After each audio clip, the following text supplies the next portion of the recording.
Ukraine को अब समझ में आने लगा है कि रूस के खिलाफ ऑपरेशन स्पाइडर वेब उस पर कितना भारी साबित हो रहा है। यूक्रेन ने भले ही 117 ड्रोन से रूस के 41 लड़ाकू विमानों, जिससे TU-95, TU-22 बम वर्षक और रूस के जासूसी विमान A-50 को तबाह कर दिया हो, लेकिन यूक्रेन का ये ड्रोन हमला उसके लिए काल साबित हो रहा है। पिछले 96 घंटे से रूसी सेना दैत्य बनकर पूरे यूक्रेन पर अंधाधुंध हमले कर रही है। रूस के इस्कंदर मिसाइलों ने यूक्रेन में भयंकर तबाही मचाई है।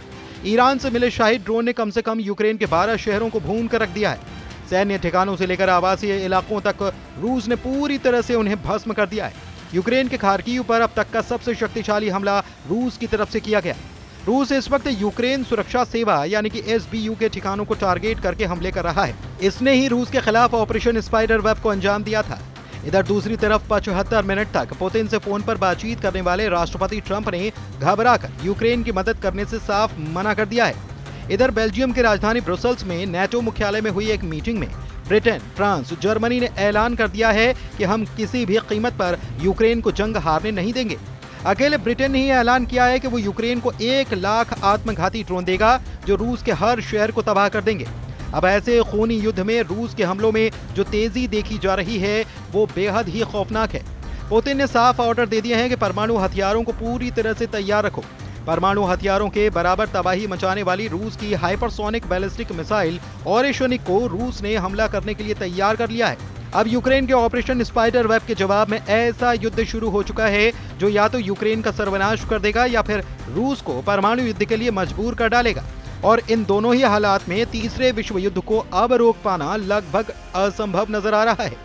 जरा यूक्रेन से आई इन तस्वीरों को देखिए, जिसमें रूसी सेना ने मिसाइल और ड्रोन हमलों से यूक्रेन की राजधानी कीव समेत कम से कम 12 शहरों पर भयंकर हमले किए हैं। जो रिपोर्ट सामने आई है उसके मुताबिक यूक्रेन के खार्किव पर रूस ने पिछले 24 घंटे में अब तक का सबसे बड़ा और खूनी हमला किया है। दावा किया जा रहा है कि 1200 दिन से चल रही जंग में ये खार्किव पर रूस का अब तक का सबसे शक्तिशाली हमला है। खबरों के मुताबिक रूस के बम वर्षक बेड़े ने इस्कंदर मिसाइलों से यूक्रेन पर भीषण हमले किए हैं। रूसी हमलों ने यूक्रेन में 19 जगहों को निशाना बनाया, जिसमें कीव, ल्वीव, टेर्नोपिल, चेर्निहिव और क्रेमेंचुक के शहरों में ऊंची इमारतें और पावर स्टेशन शामिल हैं। इधर जर्मनी के वॉर एक्सपर्ट्स ने दावा किया है कि रूस के हमले करने की क्षमता में कोई खास असर नहीं पड़ा है। जर्मन सैन्य आकलन के मुताबिक यूक्रेन के ड्रोन हमले, जिसे ऑपरेशन स्पाइडर वेब कहा जाता है, उसने रूस के रणनीतिक बमवर्षक बेड़े के लगभग 10% को नुकसान पहुंचाया है और यूक्रेन पर हमले के लिए तैयार किए जा रहे कुछ विमानों को भी नुकसान पहुंचाया है।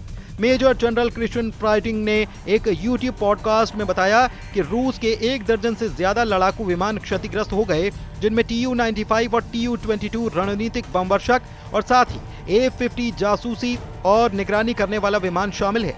वैसे भी रूस के पास A-50 के केवल मुट्ठी भर ही बचे हैं। अब उनका इस्तेमाल स्पेयर पार्ट्स के लिए नहीं किया जा सकता। रूस को नुकसान के बावजूद यूक्रेन के खिलाफ रूसी हमलों में कोई तत्काल कमी नहीं नजर आ रही। मॉस्को ने अपने 90% रणनीतिक बमवर्षक विमानों को बरकरार रखा है, जो बम गिराने के अलावा बैलिस्टिक और क्रूज मिसाइलों को लॉन्च कर रहे हैं। इधर केंद्रीय यूक्रेनी औद्योगिक क्षेत्र पर रात भर रूसी ड्रोन, तोपखाने और रॉकेट लॉन्चर के द्वारा हमला किया गया, जिसमें इमारतें और बिजली की लाइनें नष्ट और तबाह हो गई। रूस ने गाइडेड बमों से यूक्रेन के सुलेनिकीवस्की जिले पर हमला किया। अमेरिकी अधिकारियों ने रॉयटर्स को बताया है। एक वरिष्ठ पश्चिमी राजनयिक ने रूसी सेना की तरफ से एक विशाल, क्रूर और लगातार चलने वाले खूनी हमलों की आशंका जताई है।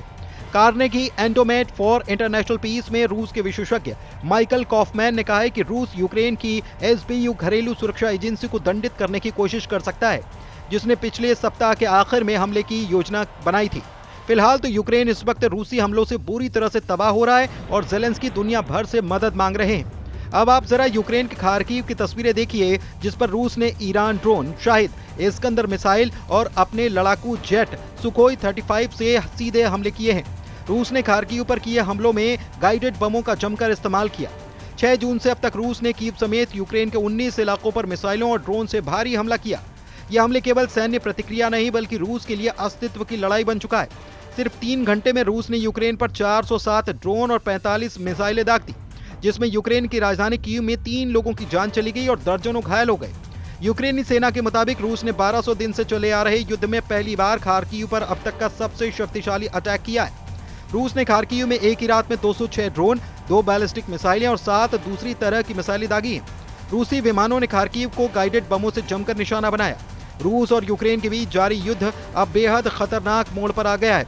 खार्किव के मेयर इहोर तेरेखोव ने रूस के तूफानी हमलों पर दावा किया है कि इस वक्त पूरा खार्किव अब तक के सबसे शक्तिशाली रूसी हमलों को झेल रहा है। अभी तक मौतों का आंकड़ा सामने नहीं आया है। राष्ट्रपति ज़ेलेंस्की भी अब रूस को रोकने के लिए पूरी दुनिया से मदद मांग रहे हैं, जबकि रूस के अधिकारी और नेता दावा कर रहे हैं कि रूस अपने मिशन को हर हाल में पूरा करेगा। इधर मरते हाँफते और लड़खड़ाते यूक्रेन को बचाने के लिए जर्मनी, फ्रांस और ब्रिटेन ने रूस के खिलाफ बहुत बड़ा जंगी फैसला किया है। जो खबरें आ रही हैं उसके मुताबिक बेल्जियम की राजधानी ब्रुसेल्स में नेटो मुख्यालय में हुई एक मीटिंग में ब्रिटेन, फ्रांस और जर्मनी ने यूक्रेन को बेहिसाब मिसाइल और ड्रोन देने का ऐलान कर दिया है।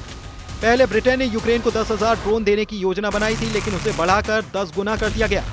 ब्रिटेन यूक्रेन को 1 लाख आत्मघाती लड़ाकू ड्रोन देने जा रहा है। ब्रिटेन यूक्रेन को कुल 4.5 अरब पाउंड की सैन्य सहायता दे रहा है, जिसमें 350 मिलियन पाउंड सिर्फ ड्रोन कार्यक्रम के लिए रखे गए। तो जर्मनी भी यूक्रेन को लंबी दूरी तक मार करने वाली मिसाइलों की सप्लाई करने के लिए तैयार हो चुका है। इन दोनों देशों से मिलने वाली मदद के बाद सवाल ये उठा है कि क्या अब रूस यूक्रेन युद्ध का पासा पलटेगा? क्या नई हथियार शक्ति से यूक्रेन रूस पर भारी पड़ सकता है? और क्या अब ये जंग किसी निर्णायक मोड़ की ओर बढ़ रही है? इधर खबर यह है कि रूस जिरकॉन मिसाइलों से बड़ा हमला भी कर सकता है। इसे रूस की रक्षा प्रणाली में सबसे आधुनिक और घातक हाइपरसोनिक मिसाइल माना जाता है। ये Zircon hypersonic anti ship missile है। ये मिसाइल हाइपरसोनिक स्पीड यानी कि ध्वनि की गति से 9 गुना तेज चलती है, जिससे कि इसको पकड़ना या मार गिराना लगभग नामुमकिन हो जाता है। इसकी रेंज करीब 1000 किलोमीटर तक की है। अभी जो हालात चल रहे हैं उसके मुताबिक रूस ऐसे मिसाइलों से हमला करना चाहता है जो परमाणु मिसाइलें तो न हो, लेकिन उसमें विनाश करने की क्षमता परमाणु बम जैसी हो।